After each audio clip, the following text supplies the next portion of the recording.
Fala galera, beleza? Sejam bem-vindos a mais um vídeo aqui no canal Venha Medicina. E para quem não me conhece, aqui quem fala com vocês é o professor Nando Física. Estamos aí nessa parceria do canal Venha Medicina com o professor Nando Física para você que vai prestar o vestibular da PUC. E eu quero resolver mais um exercício das provas anteriores que caíram no vestibular da PUC para ajudar você a se preparar para esse vestibular de inverno de 2023, certo? Vamos lá dar uma olhada então, qual é a questão que a gente vai resolver aí. É a questão de número 41 do vestibular de verão da prova de 2022. Só para você ter uma ideia, nessa questão já vou dar uma prévia para você. Ela vai falar sobre lançamento oblíquo e também fala sobre efeito Doppler. E ainda dá uma pitadinha em lançamento vertical e queda livre. Olha só, você fala, professor,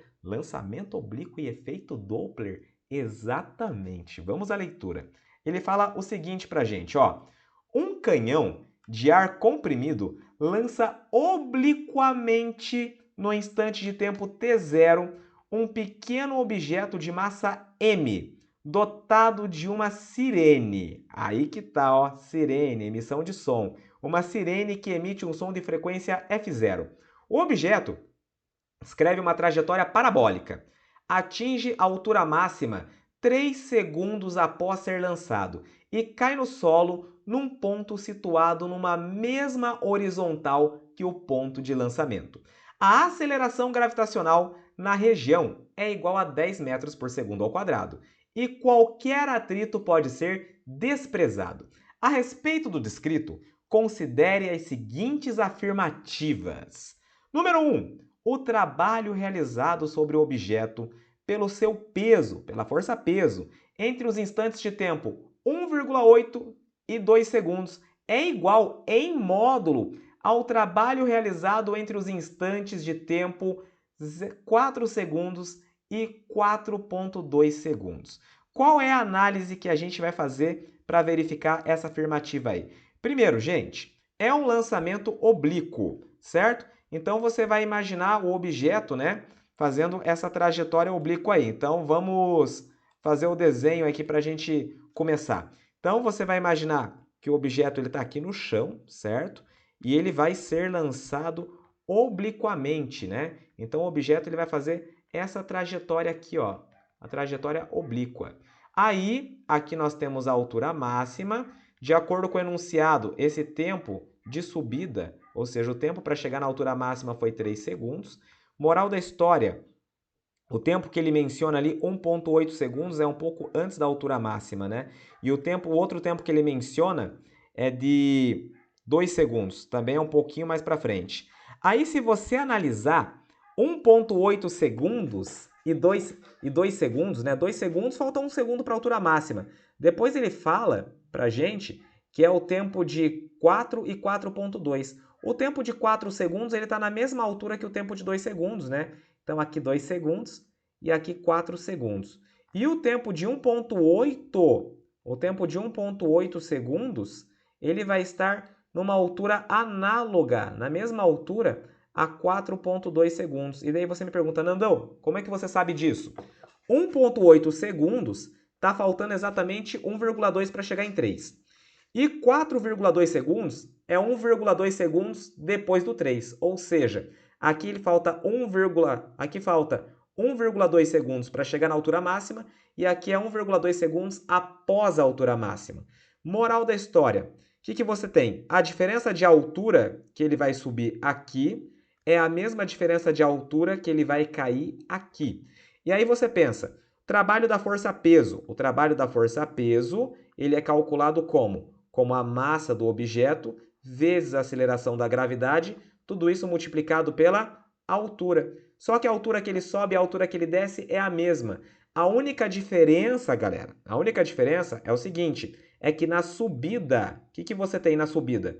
A força-peso aponta para baixo e esse deslocamento, essa diferença de altura, né, ele se desloca para onde? Para cima. Quando o deslocamento é contrário à força-peso, o trabalho é negativo. Mas Na descida, a força-peso aponta para baixo, né? A força-peso para baixo. E o objeto também se desloca para baixo, certo?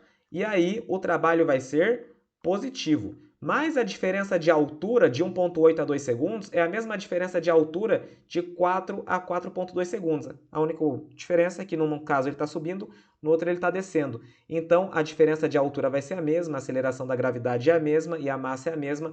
Então, em módulo, os trabalhos são iguais, sim senhor, beleza? E é o que ele está falando aí pra gente, certo? Então, se a gente fazer a análise dessa questão aí, a gente vai encontrar isso. Observe aqui comigo, ó. Ele fala assim, na questão, o trabalho realizado sobre o objeto pelo seu peso entre os instantes de tempo 1,8 segundos e 2 segundos é igual em módulo ao trabalho realizado de 4 a 4,2. Então, essa primeira afirmativa aí é verdadeira, ok? A segunda afirmativa, ele fala para nós o seguinte: enquanto o objeto descreve seu movimento parabólico, um ouvinte, localizado muito próximo ao ponto de lançamento do objeto, percebe uma frequência sempre inferior a F0, imediata, independentemente do ângulo de lançamento com a horizontal. Galera, vamos fazer uma outra análise aqui, certo? Agora, a outra análise que eu quero fazer com vocês é a seguinte: quando o objeto começa a subida, ele está em afastamento, certo? Então, quando o objeto começa a subir, então vamos lá, na subida, né? O objeto ele se afasta, né? O objeto ele se afasta do observador. E quando o objeto afasta do observador, né, lá no efeito Doppler, você sabe que durante o afastamento a frequência ouvida vai ser uma frequência o quê? Menor do que a frequência emitida. Então a frequência está diminuindo. Porém, depois que ele atinge a altura máxima, ele começa a cair, certo? Quando ele começa a cair, a altura em relação ao observador começa a diminuir de novo. Então, o que acontece? Na descida, né, você fala, professor, mas ele está indo sempre para frente. Verdade. Na horizontal ele sempre afasta, mas na vertical, na subida ele afasta e na vertical, na descida, ele volta a se aproximar, certo? Então na descida ele se aproxima e quando ele se aproxima, a frequência observada, nesse caso aqui como é um som, a frequência que o observador ouve, ela vai ficar o quê? Maior do que a frequência emitida. Então essa frequência vai ficar sempre menor? Não, depende se o objeto, se essa sirene está subindo ou está descendo. É o que prevê o efeito Doppler, né? No afastamento, a frequência observada é inferior à frequência emitida e na aproximação, a frequência observada é maior do que a frequência emitida, certo? Então aí, de acordo com o efeito Doppler, você vê que essa frequência não vai ser sempre inferior. Então, a número 2 é falsa. E a número 3 ele fala assim: o objeto foi lançado do solo com velocidade superior a 30 metros por segundo. Pense, vou colocar aqui mesmo, gente. Se por acaso fosse um lançamento vertical, né? Se por acaso fosse um lançamento vertical, uma vez que a aceleração da gravidade é 10 metros por segundo ao quadrado, se fosse um lançamento vertical, quantos segundos que ele ia demorar para atingir velocidade zero? Porque veja, ó, se ele saísse daqui com 30, após um segundo a velocidade ia cair para 20, após 2 segundos a velocidade ia cair para 10 e após 3 segundos a velocidade ia cair para zero. Ou seja, ele ia gastar 3 segundos para subir e outros 3 segundos para descer. Isso se fosse num lançamento vertical. Se é um lançamento oblíquo, o que vai acontecer?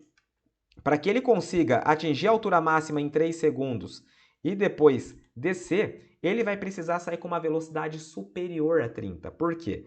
Porque daí, galera, no lançamento oblíquo, a velocidade ela é decomposta numa velocidade horizontal e numa velocidade vertical. Então, a velocidade que está inclinada, né, ela vai ser decomposta em V0x e em V0y. Aí, no lançamento oblíquo, a V0y é que tem que ser 30 metros por segundo. Se só a componente y é 30 metros por segundo, a velocidade como um todo tem que ser maior do que 30, certo? Então, o que torna a afirmativa 3 correta, beleza? Então, são corretas afirmativas 1 e 3, resposta aqui pra gente Letra E. Espero que você tenha aproveitado, espero que você tenha curtido essa resolução e principalmente compreendido mais um tema que a gente conseguiu revisar para você que vai prestar o vestibular da PUC. E aí você já tem mais uma vez uma noção de qual é o nível de cobrança dessa prova. Um forte abraço do Nando e nos vemos na próxima resolução de um próximo exercício. Beleza, gente? Um bom estudo para todos vocês.